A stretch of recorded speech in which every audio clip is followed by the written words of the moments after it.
Sebab itu saya membuat keputusan untuk bersama PAS. Sebab saya mau jelas. Parti yang jelas dalam menegakkan Islam itu PAS. Dasar PAS Islam. Sebab itu keputusannya. Dan negara kita ni pula tak jelas. Perdana Menteri kita, dia buat banyak penjelasan, tapi dia tak ada kejelasan. Dia dua perkara berbeza tu. Penjelasan dan kejelasan. Penjelasan lah. Clarification. Kejelasan, clarity. Yang Anwar buat, penjelasan. Syarah sini, masuk masjid sana, masuk masjid sini, masuk universiti sana, masuk universiti sini. Perdana Menteri yang paling banyak bercakap syarah ada. Dia Perdana Menteri pembangkang pun kuat bersyarah. Jadi Perdana Menteri lagi kuat bersyarah. Terus bila buat kerja tahu lah. Jadi dia menjelaskan, tetapi penjelasan itu tidak menguatkan negara ini. Tidak memberi satu rangsangan dan semangat dan kekuatan kepada negara. Sebab apa? Sebab dia tidak ada kejelasan. Kejelasan itu clarity. Dalam sistem organisasi dan perjuangan, disebut clarity of thoughts, clarity of mind, clarity of actions, clarity of purpose. Ni orang Bukit Naga, orang Kuteraja, dia faham. Orang putih. Ya. There must be clarity. Kalau tidak ada clarity, tidak ada kejelasan, tidak akan berjaya mana-mana organisasi dan pergerakan dan negara. You must have the clarity. Itu dalam vacuum. Itu kalau tak ada serangan. Ini sekarang ini kita di akhir zaman seperti yang saya sebutkan tadi. Serangan itu sudah memuncak. Serangan sebelum ini sudah ada. Dengan Bretton Woods 40 tahun, 50 tahun sistem ekonomi, sistem pendidikan macam-macam. Medianya semua sudah diracuni. Tetapi kemuncaknya sekarang. Maknanya serangan terhadap kejelasan itu berlaku dan dalam masa yang sama kita dipimpin oleh seorang Perdana Menteri yang tidak ada kejelasan. Sudah nampak? Ini masalah kita. Anwar tak ada kejelasan. Macam mana dia nak kata dia ada kejelasan?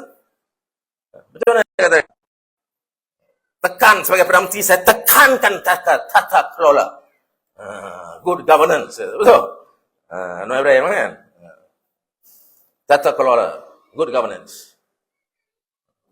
Syarah Malaysia. Hari dia pertama dia jadi Perdana Menteri. Angkat sumpah, besok angkat sumpah Menteri Kabinet. Dia dah tak buat apa, dia kata tata kelola. Apa dia? Dia jadi Perdana Menteri lantik Menteri Kewangan. Itu pencerobohan dan pelanggaran kepada prinsip tata kelola nombor 1. Yang paling teruk. Tak payah cerita bab lain. Tak payah cerita bab lain. Menteri Kewangan dan Perdana Menteri adalah dua orang yang paling berkuasa dalam satu negara. Selepas Perdana Menteri, yang berkuasa Menteri Kewangan. Bukan timbalan Perdana Menteri. Menteri Kewangan yang berkuasa. Sebab apa? Dia yang buat semua keputusan. Perbelanjaan, mencari hasil, menguruskan, kelulusan, tender, atas daripada 50 juta, tak ada kementerian lain yang boleh luruskan. Hanya Kementerian Kewangan. Beza Kementerian Kewangan dengan kementerian-kementerian lain ni, macam langit dengan bumi. Itu hebat, besarnya kuasa seorang Menteri Kewangan. Kuasa dia kadang-kadang lebih besar daripada kuasa Perdana Menteri. Saya tahulah, saya duduk Kementerian Kewangan 2 kali. 2 kali saya masuk Kementerian Kewangan. Dulu masa zaman Anwar, lantik saya susah politik, zaman Tok Sri Najib pun panggil saya sekejap. Jadi pengarah di Kementerian Kewangan. 2 kali saya duduk Kementerian. Saya tahu kuasa Menteri Kewangan. Dan kita rawan ni. Semenjak ada ni markas di Bukit Naga daripada cawangan jadi kawasan daripada tahun 2020, sebelum tu 1998-99, kita rawan ni, reformasi ni. Kita rawan, kita kata tak boleh. Perdana Menteri tak boleh sama Menteri Kewangan. Ini kita rawan ni. Dan memang prinsipnya senang. Tak boleh. Kalau dia jadi Perdana Menteri, dia jadi Menteri Kewangan, he becomes too powerful. Sebab dia paling berkuasa Perdana Menteri, dia juga paling berkuasa di sudut kewangan. Kalau asing, barulah ada check and balance. Contoh, macam nak pergi luar negeri. Ni dia nak berkata nak pergi ni. Kan? Sebulan ke apa? Kan? Ada tadi orang tanya saya, ada kata sebulan nak pergi luar negeri. Saya tak kisahlah bahawa sebulan ke 2 bulan ke. Nak pergi setahun tak apa lah. Kan? Round satu Malaysia. Kan? Bajet untuk pergi luar negeri ni mesti diluluskan oleh Menteri Kewangan. Menteri Kewangan yang akan bagi tahu ni berapa orang yang nak bawa. Oh, yang nak bawa 20 orang. Menteri Kewangan kata, duit kurang sekarang. You kurangkan daripada 20, bawa 10 boleh. Itu kerja Menteri Kewangan. Sekarang, dia Perdana Menteri, dia Menteri Kewangan. Jadi macam mana? Dia yang nak pergi round, bawa buat 20 ke 200 ke, dia yang pergi luluskan. Jadi mana check and balance? Mana itu? Mana tak jelas. You kata tata kelola. Ini saya tak sebut lagi ni kes Zahid Hamidi dengan 47 timbalan Perdana Menteri buang kes lagi macam-macam. Itu bagi saya itu semua bawah, ya. Bawah lagi. Yang paling asasnya bila you jadi Perdana Menteri, you jadi Menteri Kewangan. Bagi saya habis. It's a total failure. Ya, tak payah sebutlah. Mana-mana ahli pengurusan yang faham tentang good governance, ya, tahu ya, bila sama Perdana Menteri dan Kementerian Kewangan, there is no good governance. Itu dilakukan. Anak dia pula nanti pula jadi penasihat. Saya tak ada nak petikai anak dia nak dia pergi jawatan. Nah, dia dulu puteri reformasi, dia pun ada sumbangan. Tapi mengapa dia Kementerian Kewangan? Dia juga Perdana Menteri. Mengapa tak lantik anak jadi penasihat di Jabatan Perdana Menteri? Dia boleh buat dia Perdana Menteri. Mengapa nak duduk dalam Kementerian Kewangan? Mengapa kena duduk dalam Kementerian Kewangan? Walhal dia tahu Kementerian Kewangan ini punya kuasa yang luar biasa. Ini tak jelas. Satu. Kedua, tentang Palestin, Gaza. Kita luar satu dunia, the round, kata, this is hypocrisy. Israel, Zionisme, macam mana cakap. Kan, semua tengah kata, oh, memang dah. Peluk nak jumpa Hamas, Ismail Haniah almarhum apa semua ni, peluk sini. Tunjuk dia berjuang betul. Dalam masa yang sama, apa berlaku di Malaysia? Dia juga luluskan share pegangan saham oleh satu kelompok Zionis, BlackRock. You round satu dunia, you kata you bersama dengan Hamas, you have no compromise. The West is full of hypocrisy. You cakap yang tu di Malaysia, you luluskan di bawah Kementerian Kewangan. Itu khazanah itu di bawah Kementerian Kewangan. Dia pengerusi kepada khazanah. You jangan tolak pada orang lain. Lulus pegangan saham yang besar. Kita faham BlackRock ni besar. Ya, dia memang ada banyak ya, transaction, penglibatan dalam saham-saham merata. Tetapi tak pernah sebesar ini. Dan pegangan ini, penguasaan ini terhadap strategic asset. Terhadap lapangan terbang. Bukan bagi syarikat supermarket ke mall sana. Ini airport. Dia beri ruang kepada BlackRock which is full of Zionists. Totally. Ya, no dispute. Ya, tak boleh dipertikaikan. Semua orang terima. Satu dunia kata BlackRock is a Zionist company. And you sekarang, you lawan Hamas, mempertahankan Hamas all out. Dalam masa yang sama, you bagi BlackRock. Ini masalah.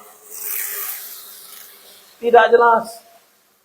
Baru ni BRIC pula. Dia masuk BRIC. Ini sekarang 1-2 hari ni dekat China. Dia masuk BRIC. Kan? Ada orang tanya saya ni macam mana ni? Dia kata dia Amerika. Dia agen pada Amerika. Tapi dia masa yang sama dia dengan BRIC semua. Saya kata ini masalah anu. Dan semua ada sapu. Dengan Amerika diikut semua. Ini prescription IMF tentang rationalization of fuel dan sebagainya. Itu prescription IMF. Daripada dulu tahun 98-99 lagi. Ya, untuk kurangkan subsidi. Less subsidize. The lesser the better. Itu preskripsi IMF. The West. Masa yang sama, dia baik pula dengan BRIC. Dengan kelompok Russia dan China. Jadi, tak ada kejelasan. Tak pening kepala kita. Ini masalah dia. Ini masalah dia. Dan yang paling saya tak boleh terima. Yang paling saya tak boleh terima. Dalam isu kalimah Allah. Ini yang antara sebab saya memang cepat. Sebelum tu saya memang dah berhubung lama dengan Ustaz Deris dengan apa. Saya dengan PAS ni memang saya tak pernah putus. Saya tak pernah putus. Bertentang pun saya tak pernah. Kadang-kadang adalah belaga sikit, tak kuat, tak setuju sudut ekonomi. Dengan Haji Burhan ni, dia tokoh ekonomi bendahari ni. Kadang-kadang dia dengan saya ada juga belaga. Kan? Tetapi saya tak pernah bertembung. Saya masa dalam UMNO pun dulu, Kota Raja, saudara beritahu. Saya tak pernah bertempung dengan saudara. Saya dalam pilihan raya, saya bertanding lawan UMNO, saya pernah lawan. PKR, saya pernah lawan. PAS, saya tak pernah lawan. Bersatu, saya pernah lawan. Kalau Dr. Afif tak ada. Oh, kawan Dr. Afif. Tapi yang bersatu, yang saya lawan tu, dah keluar bersatu dah pun. Mesti bersatu Selangor dulu. Ya. Tapi PAS, saya tak pernah. Saya tak pernah. Masa saya dalam UMNO pun, Kelantan, langsung saya tak pernah pergi. Masa itu Kelantan aja yang PAS kuasai. Saya tak pernah. Malah dalam diam-diam saya bantu. Walaupun saya dah keluar daripada PKR, dalam gerak, kalau saudara masih ingat, saya bantu Tok Guru Aziz, Masa itu Menteri Besar, sebab pada masa itu PAS hanya menang 2004, 2 kursi saja. Jadi 2008 tu walaupun saya dah keluar PKR, saya dah tak ada parti mana, tetapi saya tetap turun dan kempen sebagai pengurusi gerak untuk Kelantan. Untuk pastikan jangan sampai tumbang, sebab menang 2 je pada masa itu. Jadi memang hubungan saya dengan PAS tidak, tak pernah putus. Jadi sebab itu saya pertahankan yang itu. Dan apabila keadaan berlaku semakin lama semakin teruk, saya merasakan keperluan untuk jelas. Walaupun selama ini saya mendukung, selama ini saya percaya bahawa PAS ini bukan sekadar parti politik biasa, di satu gerakan Islam, di mana juga saya berada, hubungan saya kekal. Malah semasa saya dalam UMNO, saudara, hubungan UMNO dan PAS, pimpinan tertinggi, peringkat tertinggi, saudara yang peringkat tertinggi tahulah, paling akrab semasa saya dalam UMNO. Jadi sebab apa? Itu saya tak boleh cerita. Kalau cerita kan, yang geng-geng ketimbang ni langsung dia tak boleh tidur. Jadi saya memang, tetapi apabila berlaku satu demi satu, betul yang saya sebutkan tadi, satu, serangan akhir zaman yang semakin kuat. Kedua, serangan terhadap institusi-institusi agama, terhadap PAS, itu semakin kuat. Dan apabila serangan dan ketidakjelasan Anwar dalam isu kalimah Allah, yang tu saya tak boleh tahan. Lebih kalimah Allah letak di stokin, tak ada hukuman. Tak ada hukuman sampai sekarang. Jadi you kata apa? You tiap-tiap minggu, tiap-tiap bulan duduk panggil Syekhul Azhar, Syekhul sana, Syekhul sini, pergi Putrajaya, usrah setiap minggu, dekat punya rumah, tunjuk satu dunia. Inilah Perdana Menteri yang paling Islami, Madani. Tetapi apabila kalimah tertinggi bagi syariat kamu, akidah kamu, kalimah Allah, itu diletak di stokin, tidak ada hukuman yang dilakukan. Tak ada. Malah Toke itu pula boleh pergi pula Kazakhstan, lawatan rasmi sama dengan dia, lepas kes. Jadi ini kejelasan apa? Kejelasan apa? Tak ada kejelasan. Semua dia rangkul. Ini kita tak boleh terima. Ini kita tak boleh terima. Dan sebab itu saya cepat. Saya kata, saya sampai masa saya kena sendiri si borang. Dan saya pergi hantar. Saya ambil borang daripada Haji Madia lah. Kan? Yang diputus lepas kawasan. Sebab memang tak pernah putus. Kan? Kenduri kahwin, apa macam keluarga. Saya memang, jadi saya ambil borang, tapi saya hantar. Saya serah sendiri. Kerana bagi saya, ini soal tuntutan agama. Tanggungjawab saya. Yang mesti saya lakukan. Jadi, saudara saya kasih sekalian, itu asasnya. Kejelasan itu tidak ada. Dan kalau saudara duduk di luar, saudara akan lihat tren yang cukup berbahaya dalam negara kita. Di mana serangan terhadap institusi agama, serangan terhadap PAS, serangan terhadap Presiden PAS itu meningkat. Kadarnya meningkat. Cara serangannya pun makin teruk. Dalam keadaan kita menghadapi suasana akhir zaman, yang kita sepatutnya lebih jelas, lebih kukuh, lebih bersatu, lebih teguh dalam mengangkat syiar-syiar Islam, mengangkat institusi Islam, mengangkat parti Islam. Di Malaysia, parti Islam yang paling teruk. Saudara kalau dari luar, saudara akan nampak. Dan dalam masa yang sama, parti yang paling tidak mesra dengan Islam, itu semakin diberi ruang. Semakin diberi ruang. DAP, saya sebut secara terbuka. DAP terang-terang, saudara. Dalam perlembagaan dia sebut tentang perlembagaan itu sekular. Perlembagaan Malaysia bukan sekular, tapi DAP kata itu perlembagaan sekular. Dalam perlembagaan DAP dia sebut perlembagaan merdeka. Dia tak sebut perlembagaan Malaysia. Itu pun dah tak betul. Perlembagaan merdeka itu prinsipnya adalah sekular. Bapa pengistirahat kemerdekaan Tunku Abdul Rahman, bapa kemerdekaan, termasuk yang bersama dengan Tun Tan Siew Sin, Tun Tan Cheng Lock, ya, dengan Manika Wasallam, mereka bersama, yang Melayu dan bukan Melayu, semua mengangkat perlembagaan Malaysia itu bukan sebagai perlembagaan sekular, tetapi DAP dalam perlembagaannya sebut ini perlembagaan sekular dan matlamat DAP. Matlamat DAP. Kalau saudara buka, tak susah. Google, malam ni tengok perlembagaan DAP. Matlamat 1, matlamat 2, ialah apa dia? Untuk mengesahkan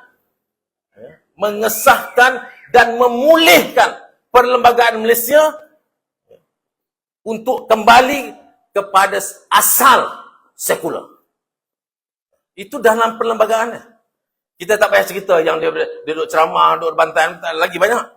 Ya, deklarasi Setapak tahun 1967, ya, tentang tidak terima langsung tentang perbezaan antara Melayu dan bukan Melayu, hak keistimewaan, ya, diskriminasi dan sebagainya.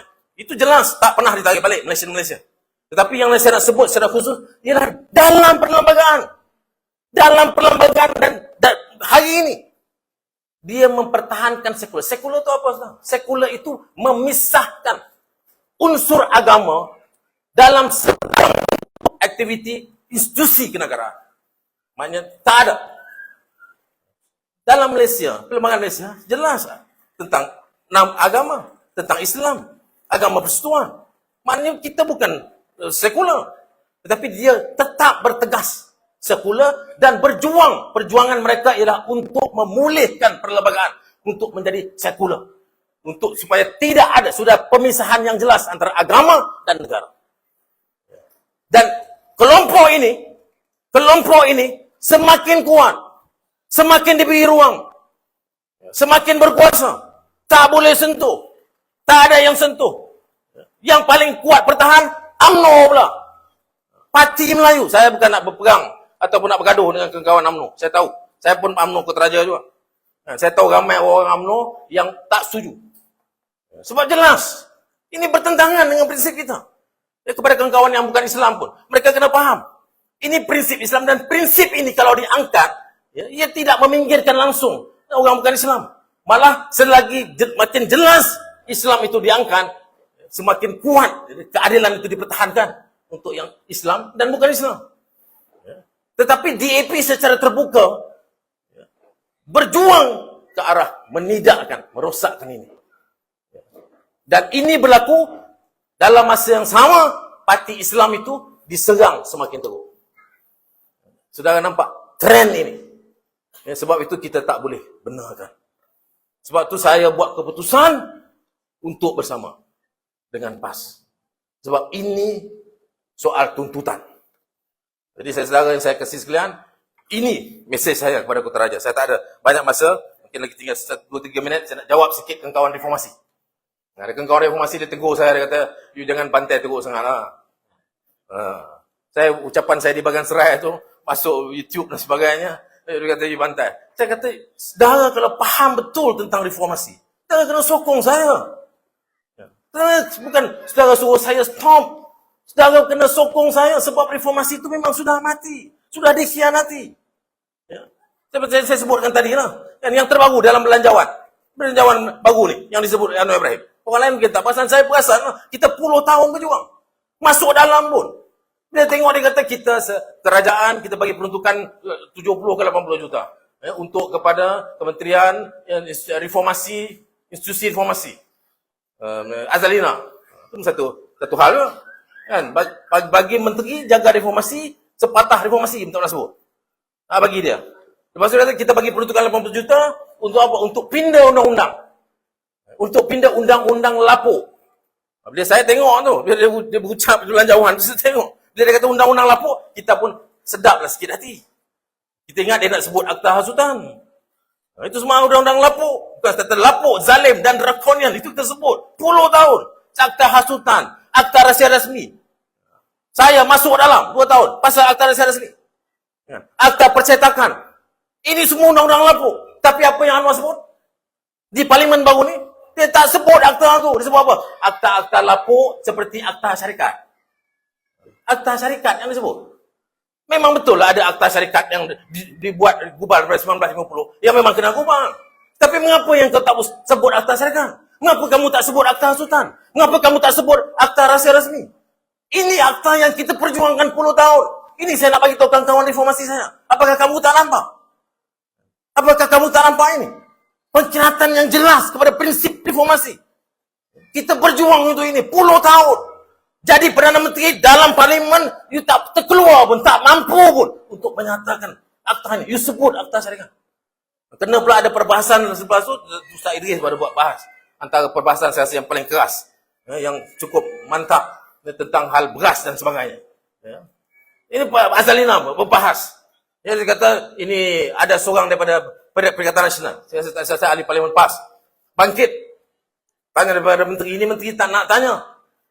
Saya nak tanya ni berapa lama lagi nak ambil masa kajian ni? Nak pindahkan kuasa antara peguam negara, pendakwa dengan pendakwa rakyat. Oh, dia kata YB kena faham. Nazalina jawab. Menteri Reformasi. Yang tak pernah round, tak pernah kena bantai dengan kita demonstrasi highway, kisah segala tak pernah. Dia bantai kita dulu ada. Sekarang dia jaga reformasi. Dia boleh jawab apa? Dia kata YB kena faham. Kita nak buat satu kajian ni, kajian ni, perubahan ni, kita kena kaji. Kita tak boleh dengar tuntutan rakyat ni. Tuntutan kepala otak dia. Itu bukan tuntutan rakyat, itu tuntutan kita. Dan tuntutan itu dituntut oleh mereka yang sudah jadi Perdana Menteri. Yang sudah jadi menteri. Bila kamu jadi pembangkang, kamu tuntut. Bila kamu dah jadi menteri, kamu komit. Itu komitmen. Bukan lagi tuntutan. Ayo tengok masalah. Jadi reformasi apa? Apa lagi yang ada pada reformasi? Itu bab pindaan. You dah lah tak pindah. Buat zalim lagi. Bergedah sana, bergedah sini, geledah rumah sana, geledah rumah sini. Isyamuddin Rais duduk ISA 2 tahun dengan saya. Sebelum tu dengan Anwar pun, tahun 70-an. Bersama dengan Anwar Ibrahim. Berjuang untuk Ibrahim.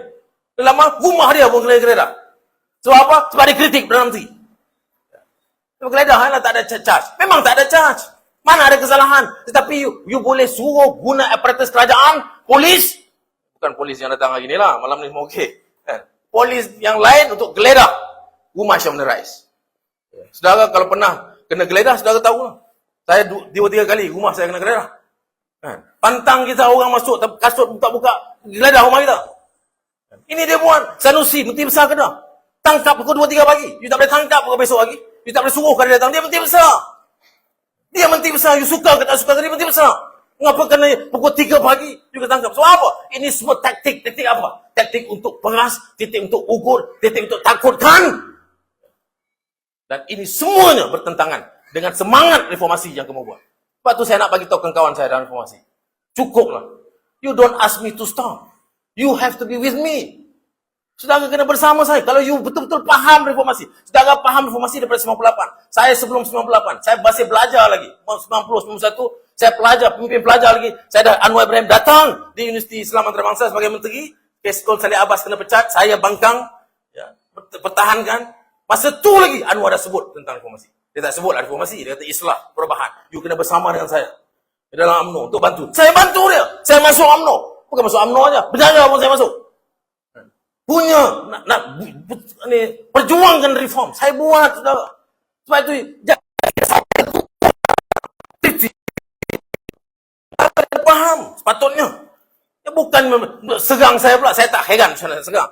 Tapi saya nak kawan-kawan saya dalam reformasi faham. Sampai bila you nak kena tipu dengan Ibrahim?